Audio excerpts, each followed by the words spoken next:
Ribuan tahun sebelum piramida pertama menyentuh langit, dan jauh sebelum Firaun memakai mahkota ganda, ada sebuah masa di mana lembah Nil hanyalah rawa liar yang tak tertunduk. Dunia sedang berubah. Sahara yang dulunya hijau mulai mengering menjadi debu. Manusia-manusia pemburu pengumpul terdesak mencari perlindungan di sepanjang urat nadi kehidupan, Sungai Nil. Disinilah, di tepian sungai ini, percikan api pertama bukan sekadar alat masak adalah proklamasi berdirinya sebuah peradaban. Ini adalah kisah tentang bagaimana api, elemen purba yang liar, dijinakkan oleh nenek moyang kita di tepi Nil, dan bagaimana percikan kecil itu menyulut api peradaban yang cahayanya masih bersinar hingga hari ini. Bayangkan Mesir kuno, tapi tanpa Firaun. Aneh kan? Tapi itulah kenyataannya. Mari kita mundur ke masa pradinasti sekitar 5.000 tahun sebelum Masehi. Saat itu, Mesir bukanlah satu kerajaan besar. Wilayah ini hanyalah kumpulan dasi-desa kecil di sepanjang sungai Nil, masing-masing berjuang untuk bertahan hidup. Lalu, apa yang membuat mereka kuat? Jawabannya adalah api. Tapi ini bukan sekadar api biasa untuk menghangatkan diri. Di lembah yang dipenuhi kuda Nil raksasa, buaya ganas, dan singa, api adalah benteng pertahanan utama. Api memberi rasa aman di malam hari, memungkinkan mereka berkumpul, bercerita, dan merencanakan masa depan. Namun, api di sini juga punya makna lain. Para arkeolog menemukan tungku-tungku raksasa di situs kuno Hierakonpolis. Ini adalah api industri, tempat pembuatan bir dan gerabah skala besar pertama di dunia. Api inilah yang menyulut percikan peradaban. Jauh sebelum piramida pertama dibangun, api mengubah segalanya. Dari makanan yang kita makan hingga masyarakat yang kita bangun. Gandum liar yang tadinya hanya bisa dimakan mentah, kini bisa diolah menjadi roti yang bergizi dan bir yang menyegarkan. Inilah sumber energi utama yang memicu ledakan populasi di sepanjang sungai Nil.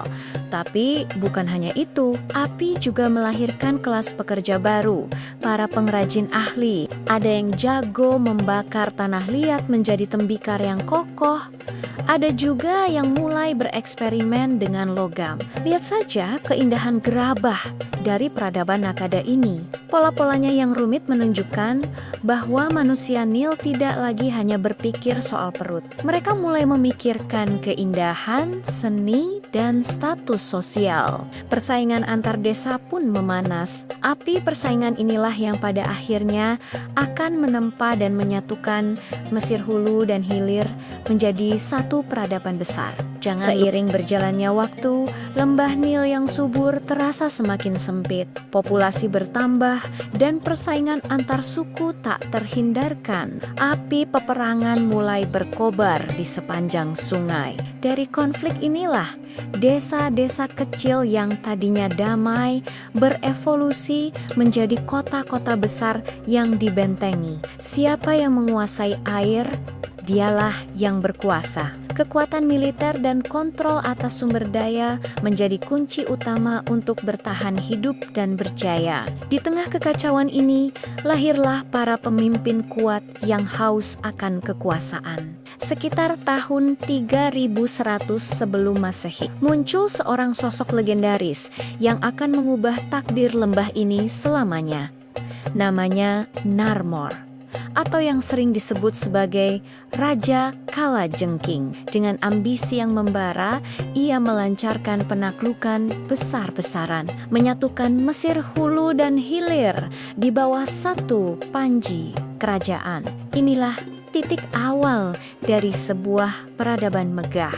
Momen di mana sejarah Mesir kuno yang kita kenal dengan para Firaun dan piramidanya benar-benar dimulai.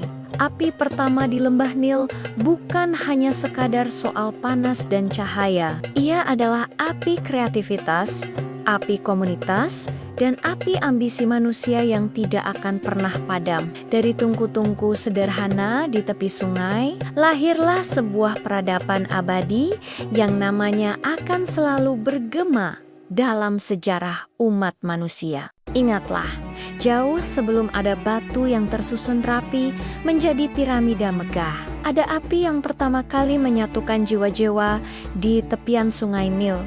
Api itulah yang menjadi denyut nadi awal dari semua kemegahan yang kita saksikan hari ini. Terima kasih sudah menonton. Jangan lupa subscribe untuk petualangan sejarah lainnya. Sampai